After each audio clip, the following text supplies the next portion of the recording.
गरीब किसान और जादुई अंगूठी। एक बहुत ही गरीब किसान अपने परिवार के साथ एक छोटे से गांव में रहता था।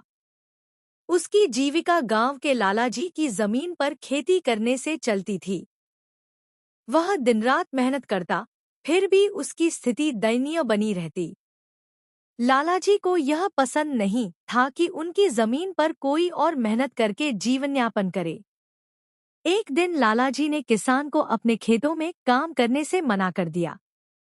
यह सुनकर किसान बहुत दुखी हुआ और घर लौटकर अपनी पत्नी को सारी बात बताई।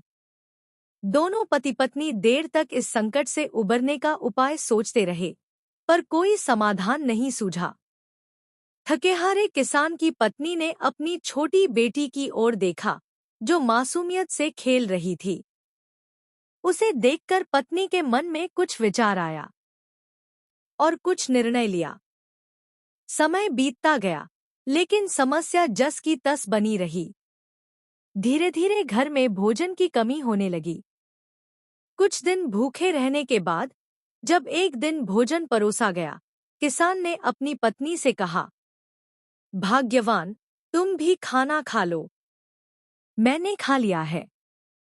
तभी दरवाजे पर एक सन्यासी बाबा आए और भोजन मांगने लगे। किसान ने अपनी दयनीय स्थिति बताते हुए कहा, बाबा, हमारे परिवार को 2 समय का भोजन भी नसीब नहीं हो रहा है। लेकिन किसान की पत्नी ने बिना किसी झिझक के बाबा को रोक लिया और अपने हिस्से का भोजन बाबा को दे दिया। यह देखकर बाबा को बहुत दया आ गई। उन्होंने अपनी झोली से एक चमकती हुई अंगूठी निकाली और किसान को देते हुए कहा, यह जादुई अंगूठी है। इससे तुम जो भी खाने को मांगोगे वह तुरंत मिल जाएगा।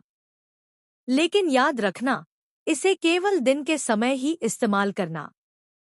यदि रात में इसका उपयोग किया तो कुछ अनर्थ हो सकता है। यह कहकर बाबा वहां से चले गए। उस दिन के बाद से किसान और उसका परिवार सुखी जीवन जीने लगा। वे अंगूठी का उपयोग केवल अपनी जरूरतों के लिए करते और कभी किसी चीज का दुरुपयोग नहीं किया। नैतिक शिक्षा: कठिन समय में भी धैर्य और करुणा बनाए रखना चाहिए।